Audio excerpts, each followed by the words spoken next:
Hey everyone! So half of you are probably celebrating in your seat right now because there is finally a tutorial for this look. I was wearing this purple eye in my last couple of videos, and pretty much half the people who watched those videos either commented saying how much they liked this look or asking if I would be doing a tutorial on it. So I figured let's just make everybody's day and film a tutorial. I think it ended up being a little bit darker this time around. That's the fun with recreating looks, even looks that you've created yourself, is that each time they are going to be a little different. It's a pretty easy look to achieve if I'm being honest. The vibrant purple I owe all the credit to the Makeup Forever shadow that I used. Unfortunately, it's no longer available anymore. Of course, there's always the option to use your personal favorite purple shade. You don't even have to use purple. You could do it green, blue, brown, you name it, you can do it. Just because someone in a video uses a color doesn't mean that you have to use that same color. Customize it to fit you. But either way, it is an easy look to achieve, so let's just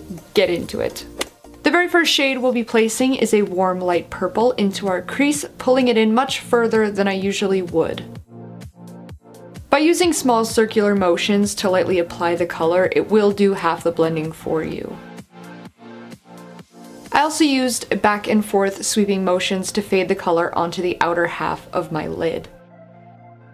And even though it is a lighter shade, we're going to blend it out with a clean, fluffy brush. That's pretty much the trick with most looks. Even when you don't think you need to blend, you should blend the product anyway.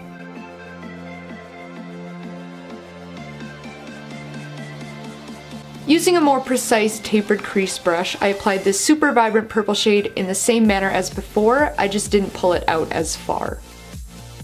The original purple that we placed will act as sort of a transition shade, making the edges much softer.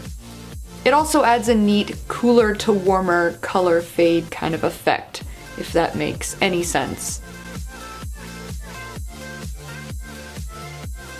Once again, blend the edges with a fluffy brush.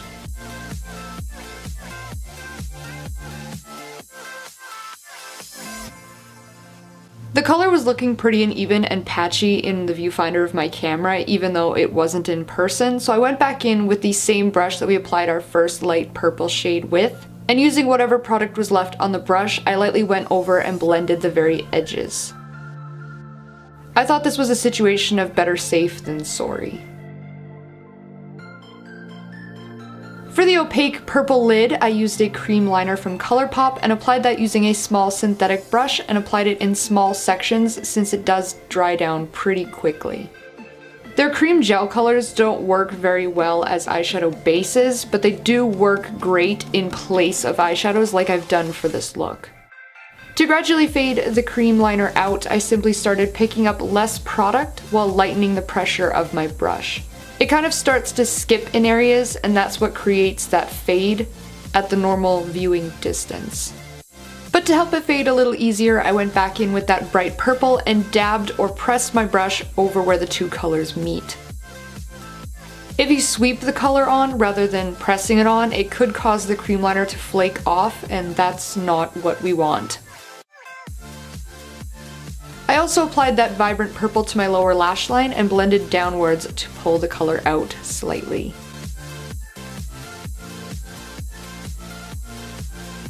To darken the outer corner, I applied a small amount of a matte black shadow into the crease, which looking back, I wish I wouldn't have done this step. I should have left it more vibrant, especially since I was trying to keep true to the original look. Another great tip to make the transition between our shadow and cream liner more seamless is to pull your brush inwards. Again, you don't want to go with back and forth motions because that could cause the liner to flake. But pulling the brush in will sort of flick the shadow over top, creating a better fade and a better blend. I created a winged liner using my favorite pen style liner. It was a little choppy and jagged over the cream liner, but I knew I was applying false lashes, so it wasn't a huge deal. And as you can probably tell, I still don't have the hang of applying liner on camera. Seriously, every single frame of me slowly moving downwards is so frustrating. Why do you have to get so close to the mirror for eyeliner? Why? I applied a black liner to my upper waterline and blended it into my lashes using an angled brush. And I applied the corresponding Lilac mechanical liner onto my waterline. I've been really liking this sort of look lately, which is funny because I was never a fan of it before. I always thought that my eyes looked funny if it wasn't black on my waterline. Next, I applied a generous amount of mascara to my upper and lower lashes.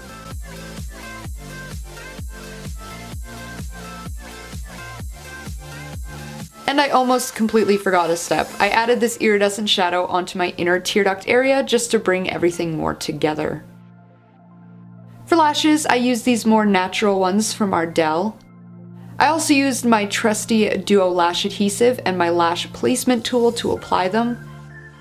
Seriously, this tool makes applying lashes so ridiculously easy. I don't know how I applied lashes before this existed. And that's it for the eyes. To finish my face, I contoured using my new favorite Kevyn Aucoin sculpting powder.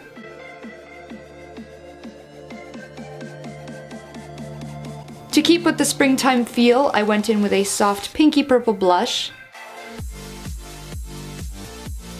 and highlighted using the always wonderful Becca Moonstone. I felt that Pearl was a little too light, so I went with Moonstone, because why not? Last but not least, I couldn't decide on a lip color that went perfectly, so I blindly picked this gray-toned nude shade from Ofra, which ended up actually working out considering the eyes were kind of cool toned. They're more neutral, I don't know.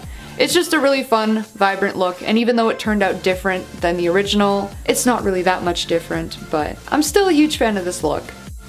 It's really fun and it feels very springtime.